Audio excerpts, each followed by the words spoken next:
Honestly, I'm so nervous now, especially after hearing the other speeches. I'm too young, too little experience to teach you anything, so of course I won't do that. Everything happens now will be just my stories and my thoughts from those periods, and I hope that you can find yourself or be inspired in some. So before introducing myself, may I ask you a quick question? After the MC's opening, how many of you here feel that I'm an elite or a little blinking star that you admire in some aspects? Please raise your hands. Thank you so much for giving me significant encouragement to begin today's talk. So, with your trust, allow me to temporarily represent the image of an elite, of a star, not to talk about achievements, but to open a very honest door. Now, I invite all of you to step inside and explore the core of the star. Please come in.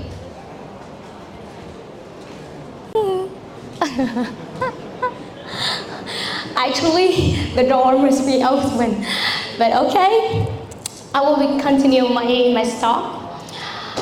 Well, once again, hello everyone, I'm Nguyễn, a currently health content creator and advocate. Just 1 year ago, I was you, a youngster, a medical student, and also the person who used to truly believe in the sayings like, while you sleep, other is working. Khi bạn đang ngủ, người khác đang nỗ lực. Or, the elite must be ruthless with themselves. Người xuất sắc phải biết tàn nhẫn với bản thân. Or, successful people must have long CV. Maybe you used to believe in those sayings or are believing in those sayings.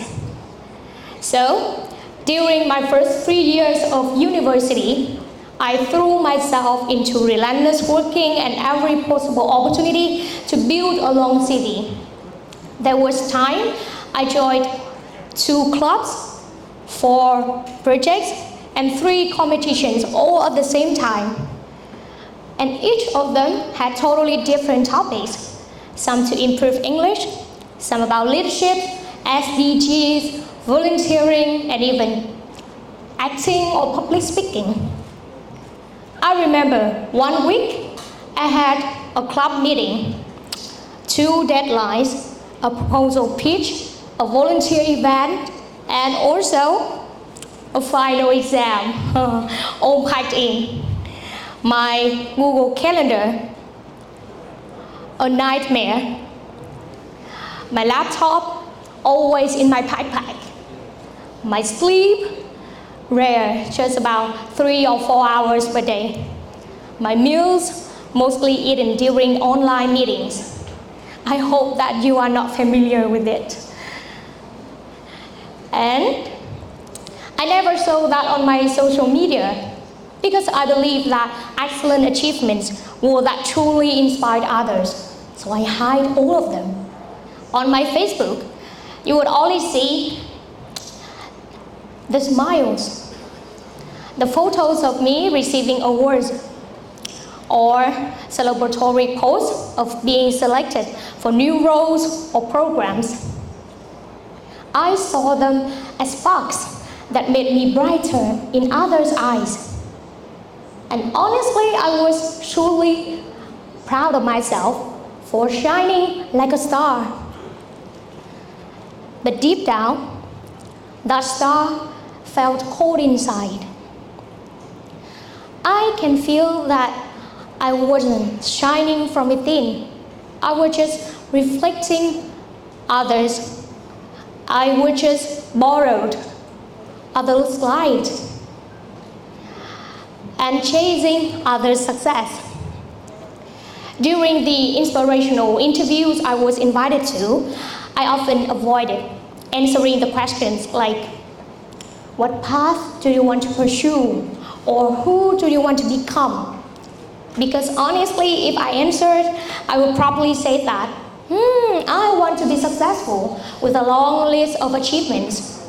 But success in what and impact on whom? I haven't known yet. Most of the things I joined was simply because, my friends are doing it. Maybe it will be useful. Maybe I can add it to my CV, let's go. Not because they served my personal goals, because frankly, I didn't have one. I did not give it much thought until the end of 2021, when I was diagnosed with moderate depression. Medical students have heard that, moderate depression. It was the result of value crisis and burnout after long-term overwork. I remember lying in a hospital bed with one arm cracked and the other still holding the laptop mouse to work to meet deadlines. And once again, I asked myself what I'm working so hard for. And I had no answer. Chasing others left me overwhelmed. I had no time for personal hobbies. I couldn't remember the last time I sang, watched a movie I loved, or chatted with friends and shared about dreams. And eventually, I no longer knew who I was. So, the point here is what I'm doing, what I used to working. I always told myself that I need to be successful, I need to follow others. So, if the fire isn't from within, it doesn't sustain you, it consumes you. I thought I was living with passion. I thought I was burning bright. But the fire isn't from within. Looking back, it felt like I was running on a treadmill, faster and faster, without knowing where I was going. So, after that breakdown, I began a new journey. I also start reconnecting with myself, rediscovering my interests, rekindling friendships, and truly listening to my body and emotions. I can feel that at present, at any given time, I prioritize only one key goal and dedicate most of my time to it, such as developing a missing skill or experiencing a new field. If I have extra time and energy, I may take on secondary, smaller goals, but I always make sure that I have time for self-reflection and recharging.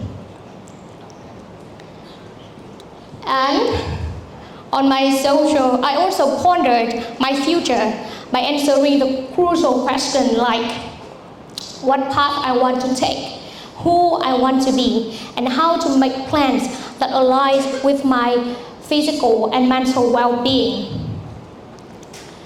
On my Facebook, I started openly shared about my crisis and personal breakdowns, and I also prepared for criticism or the disappointment of followers. But surprisingly, the response was the opposite. People commented that, even someone as talented as her struggles as I do. That gives me comfort. I'm trying my best too. That's when I realized even an unfinished journey, if purposeful and honest, can be inspiring. Even in my struggles, I could still be elite. So, whenever I feel down, I motivate myself by raising my hand like this and speak out loud. Becoming light. It looks funny, right?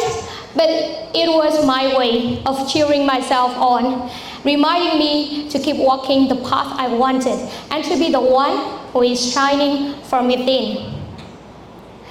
And that was the beginning of becoming light, not just bright. I started transforming all the pain, questions, and inner crisis into fuel in the core of me to light the fire from within, which is made of self-understanding, personal purpose, and passion. When we look up the night sky, we will see vì tinh tú, right?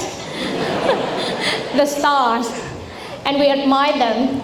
And we also know that the light doesn't come from the appearances, but from the intense and constant inner reaction in the core of the star. And it's just like us. The little twinkle stars here, facing hardships every day, having the inner dialogues, and growing from within. And of course, each star shines differently in different way. I'm not emphasizing that we must always shine outwardly, but that we must glowing from within. Because I always remind myself that I must work in a way that fits my state. Because we live first for ourselves. And just being bright inside means that we can warm others. Right? I don't want to be a mirror reflecting others' success anymore. I want to be a real star, glowing from within, from the fire of my own goals, and lighting my own path. I'm reminded of a quote that awakened me during my value crisis. When I'm gone, I won't be proud of how much I owed, but of how many lives I warmed, and how many people found light because of me. This quote became my life compass to keep pursuing my dream of improving the healthcare system and ultimately the health equity for all, and also for me. So how about you? What would make you proud in the end? Have you found your inner light? So, to wrap up this speech, and also to let you time to ask yourself this question, please join with me a short activity, okay? So now, please stand up together. It's also the final of today's event, right? Please stand up together. Thank you so much. It's just a short activity, I promise. Okay, now I see you all stand up together. Now, gently close your eyes. Take a deep breath in and out. And take a moment to ask yourself a question. What is the core of my star? What is the fire inside me really burning for? Have I listened to it? And now, slowly open your eyes. Please raise your hands like this, the way I often do. And on the count of 3, I will count 1, 2, 3. We will speak out loud, burning light, to motivate our inner light, okay? Okay. 1, 2, 3. Becoming light. You all